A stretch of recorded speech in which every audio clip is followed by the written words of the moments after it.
Great news, guys. We're finally back to some more good old stiff and awkward scripted content.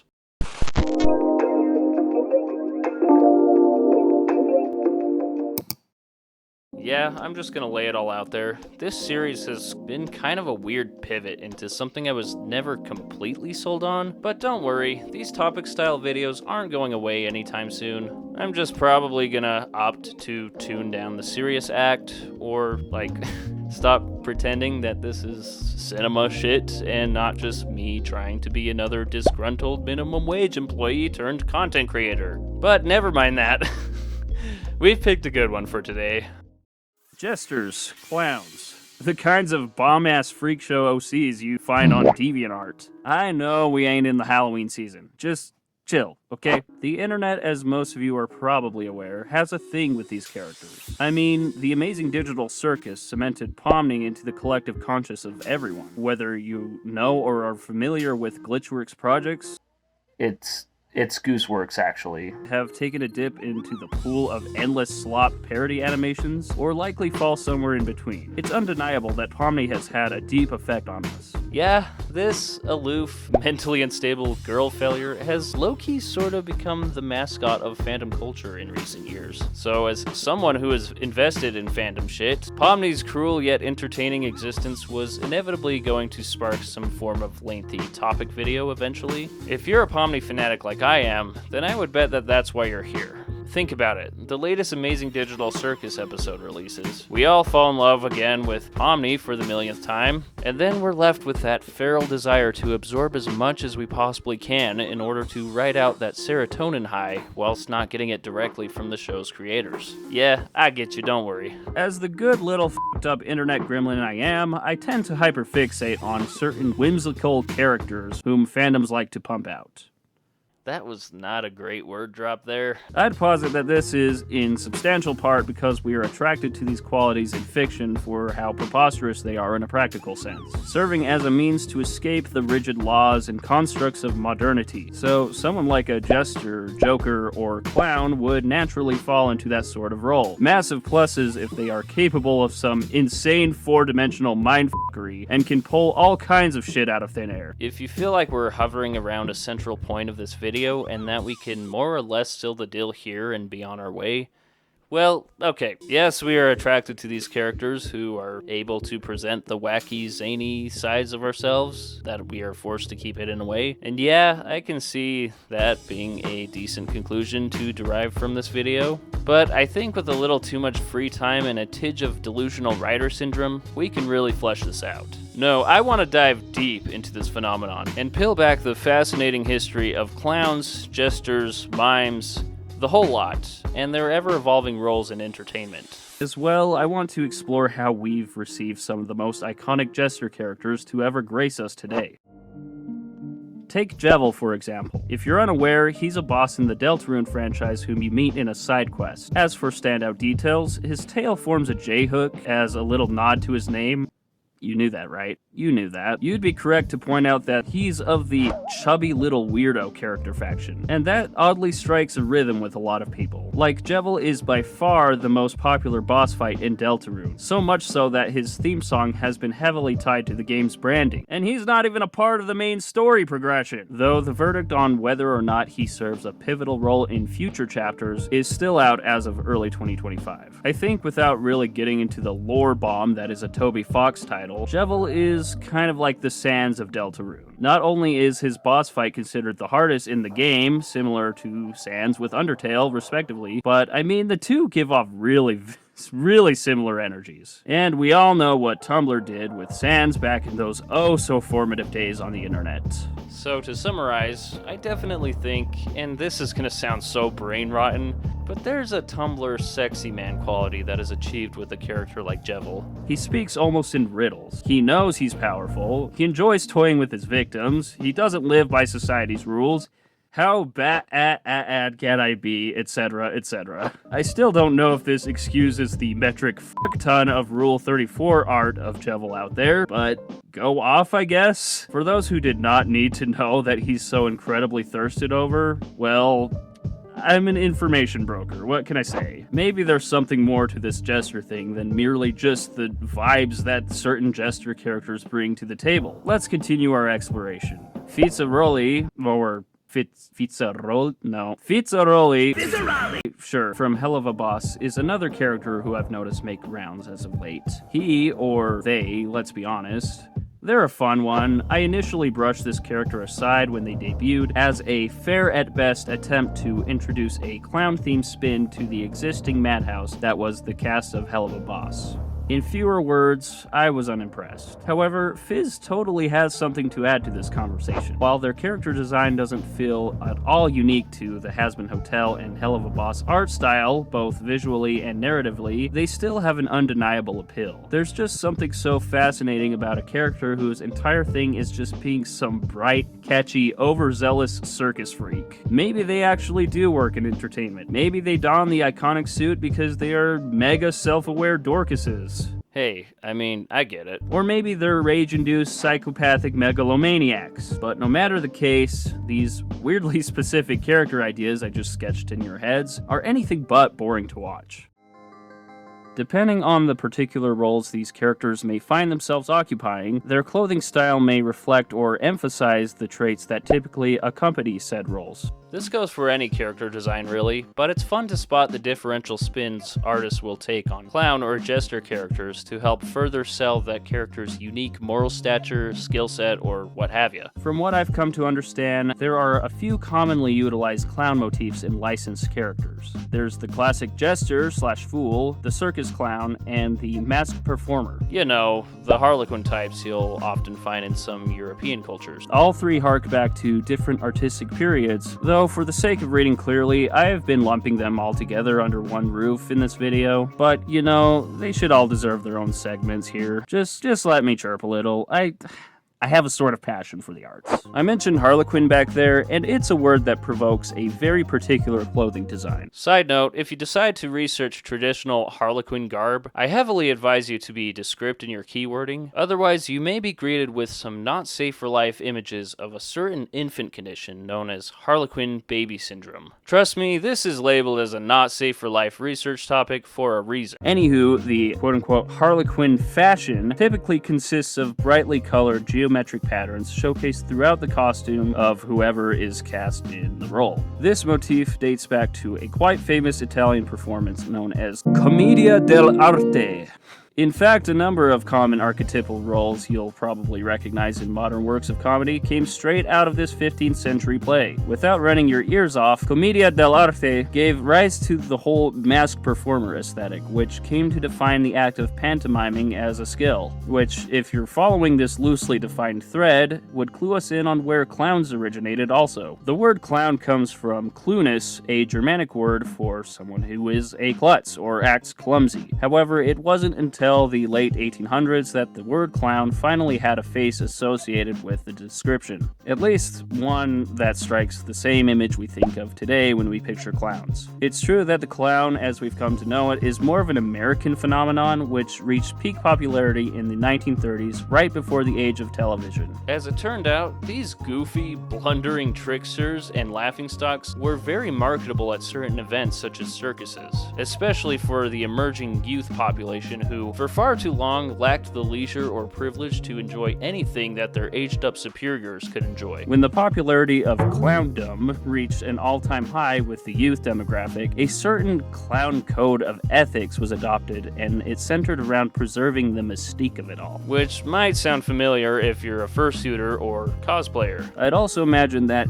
it's gotta be pretty fun to dress down in something so ridiculous yet illustrious in a way that makes regular life feel plain and unamusing, as if it didn't already for a lot of us. So that leaves us with our original star player in our task of understanding the enormous popularity of these dandy dorks, the Jester. I'm sure most of you are well aware that the Jester role has outlived all of the others I had previously gone over, at least from a westernized lens. Yep, for this guy, we've gotta roll the clock back pretty far. Also, ever wonder what they call the individual garments of this iconic set piece? And more importantly, why though? Let's pour up a chalice of brandy wine and reminisce o'er the days of yore. So So back during humanity's most mislabeled, glorified era, many European rulers had what was called a court jester. It was a prestigious title that evolved over time from its earliest known ties to minstrels, traveling bards, and troubadours. It was only when the English combined all these roles into one, befit to answer directly to his royal lordship, that the adoption of the court jester started appearing in old textbooks. Think of these figures as private entertainers during a time when entertainment wasn't even much of a staple in society. These court jesters fulfilled various other roles, such as guest entertainers and official messengers, but that's getting beyond the point. Anyways, the job of the fool, as it had also come to be deemed, was to serve as an absurdist depiction of everything high-class society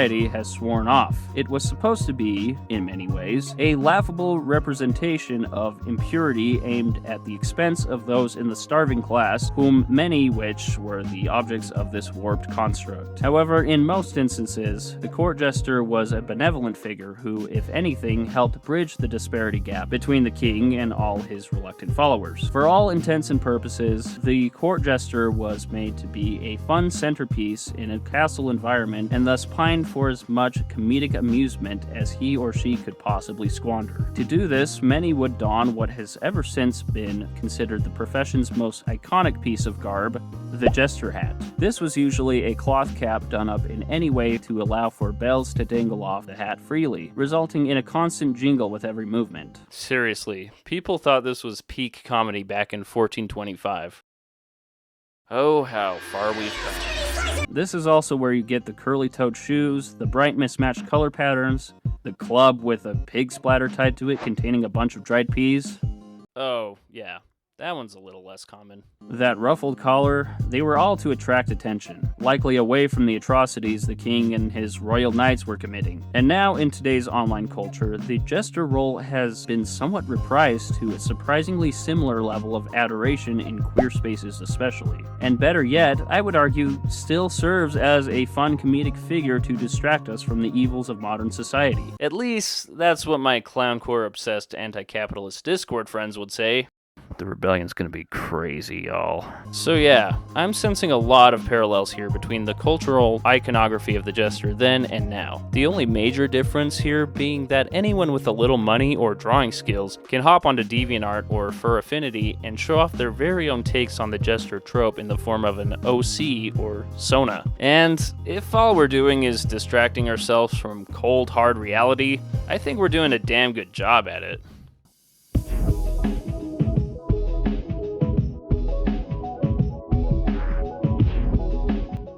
This right here is why, in my opinion, this is more of a massive internet-wide phenomenon than I've really given the time thus far to accurately highlight. Yeah, we have the fan-favorite characters like Jervil, Pomni, Fitzroy, Harley, and Harley. I'd even allow Pinkie Pie to be part of this discussion, but they're not the centerpieces of this significant trend, which calling it a trend would give the impression that it's just now blowing up. No. This has been a thing ever since we've found the spaces to celebrate our fringe interests on the web from a safe distance. I think the reason why Jesters have struck such an appeal with me is because of growing up queer and not quite having the tools to figure out what that truly meant until I became an adult. However, in retrospect, I now realize that these characters sort of acted as vessels to gaze into this, at the time, unobtainable reality of being my true self. A reality devoid of judgment and instead flowing with unabashed creativity. If this was or is your thought process when designing or picking your personas, assuming that a lot of you in the audience are indeed furries, then I'm willing to bet you're one to lean pretty far into the absurd. Realism has a time and place in fiction, but the more we stretch that aspect, the more us artists get to have our fun at the craft of interpretation. Themes of thriller, clowncore, Alice in Wonderland type nonsense have been heavily adopted in animations and video games for over a century. It's a fun narrative plot-driving decision to employ a sense of otherworldliness to an otherwise brutally realistic test of wits for our protagonist to go through. Stories like the ones we find in Spirited Away or the aforementioned Alice in Wonderland books express a coming-of-age tale painted to the brim with nonsensical randomness and tomfoolery. This is supposed to represent the chaotic interstitching of two worlds. childlike wonder and nuanced grown-up themes. In psychology, And in real life, let's not be too pretentious, Mark. a child will use these tools to aid in the understanding of the world around them. Instead of grasping the true diplomatic intent behind one's parents when they tell them to do something, one might imagine a malevolent queen shouting, "Off with their heads!" And that in turn creates a dynamic where the child fears what outcomes may arise if they are disobedient. Before I get too carried away with this point, this is all to argue that the clowncore aesthetic has deep roots within storytelling. It's not difficult to imagine how one would appreciate reveling in a nonsensical realm where you can be anything you want and use any form of magic to manifest your desires. Here we can laugh in the face of fear, giggle at our own humor, behave like a bunch of parading silly freak shows because what the hell? We're all in this ship till it completely submerges anyway. Why not make the best of it? I accidentally made a Joker manifesto. Shit. Let me just... Joker shit bad. Don't fall for that incel loser cringe. There we go. So, at least personally, it makes total sense that these thrilling stories which border on weird and uncomfortable made it to cinema, and beyond even. But why they seem to always achieve cult status is for us, the viewers, to explain. One of the weirdest things I remember ever watching during my childhood stint was the Raggedy Ann and Andy movie from 1977. This is a fever dream, to be transparent. There are some scenes which deserve their own dedicated videos, as I have a slight suspicion the animators had a few questionable intentions. Let's just put it that way. Though the skill level they had to possess to animate such an emotive cast of characters, I think overshadows that a fair amount. God, I'll never get over this king motherfucker though. So anyways, I bring this novelty of an animation up because it has not only garnered a cult audience, especially around Andy, because, I mean, look at it. Okay, I could clearly go absolutely monkey mode on this if I didn't restrain myself. The other thing I was going to say was that the adventures of Raggedy Ann and Andy is also cited as the main inspiration for The Amazing Digital Circus. It all makes sense now. They're two cult classics with similar yet distinctly imaginative formulas. So I guess you could argue that after dropping that point, I'm now supporting the idea that people aren't just obsessed over Pomni herself, but rather the weird fucked up world she's a part of. But let's not kid ourselves, Pomni has a standalone spell on all of us. As soon as I saw that first promo for The Amazing Digital Circus, I was immediately moved by Pomni's awkward character. From that little clip we got, I guessed correctly that she was gonna be like isekai'd into being like some sweet, innocent toy jester thing. This shot right here is literally all it took to make me want to go check out the rest of the project. I just knew that there was something there with Pomni that at least a select few were gonna latch onto and not wish to let go. However, I seriously doubt that anyone could have predicted exactly how it would go down. Now, to briefly shift formats, because, I mean, this is supposed to be fun and not sound like a college thesis, I'm gonna spare this section to marvel at some of the best jester/clown OCs that I've found in my content surfing. I mean, character design is really what I love talking about most on this channel. You gotta give me the pass here. I knew it was going to be hard to pick like a select few. That's really cool. I'm a big fan of like stuff that's just bizarre for characters, stuff that makes no sense. Like, what practical purpose would that serve? Oh my god, it's so cute. That's adorable. Why are there so many good artists out here? Okay, now we're cooking. This is Krusty. They're a Whippet Jester. Oh my god, yes. The colors are so good. Oh my god, they're cute. Oh my god. Oh my god. Yes! Okay, this character doesn't have a name, as far as I know, but they will exist in my memory. Oh, that's interesting. So we got a Jester Bat. Interesting design choices. I like it. This is by Clown Devo. That name is actually sick. I don't know. I feel like I just get along very well with that person. Devo mentioned. Not that I'm like the hugest fan of Devo, but like I'm a fan of that genre of music. Ooh. This like perfectly exemplifies a lot of why I love these type of characters. I mean, just look at this stuff. I find these characters in the wild pretty often. It's a Froggo. It's a clown frog, man. I love it. Oh my gosh. He's just a little guy. Aww, I love it. So this is Wacky Hijinks character / possibly Sona. Yeah, Sona confirmed. Love the designs, love the energy, love this like little supporting prop thing. They're so good. There's too many. I love this one.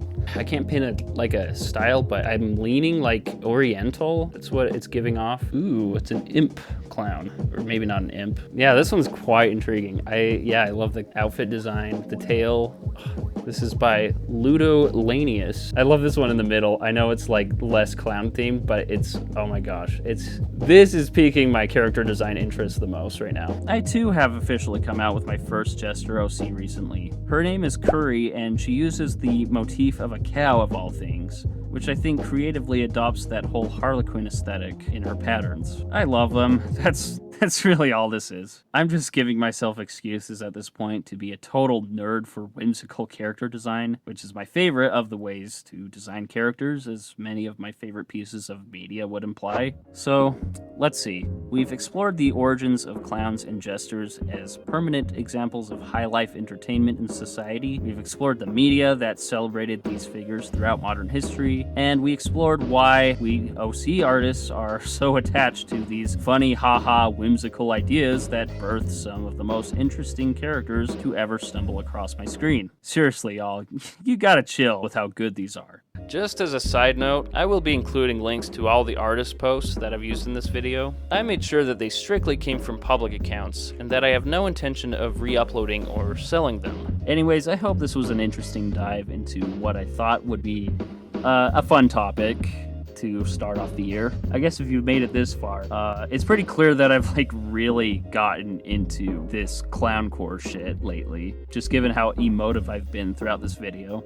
Yeah, I think the Amazing Digital Circus, among other things that I've revisited throughout my childhood, have really just unlocked a part of me that was gone for a while. And a part of that is like the ability to just be free to be as silly as I can possibly be and not expect any like actual repercussion for that. I think I'm gonna probably do more videos like this. I want to dive into more like tropes that are used in characters and are tied to some fandoms out there. I think it's a really fun content stream, and I hope you guys think so too. Let's see, if someone wants to check out my business that I'm trying to like build from literally nothing, I basically like working with furry brands, or you don't even have to be furry, but that's kind of like who I'm trying to market to the most, to make these like video based promos and all sorts of stuff among those lines, I guess. I'm trying to really get into like branding and video editing, obviously. So yeah, if you have a project and you want to get started on finding people to help make that project a reality, you can reach out to me at my business email. It's marskid.art@gmail.com. I excel most in video editing and graphic design, so with me we can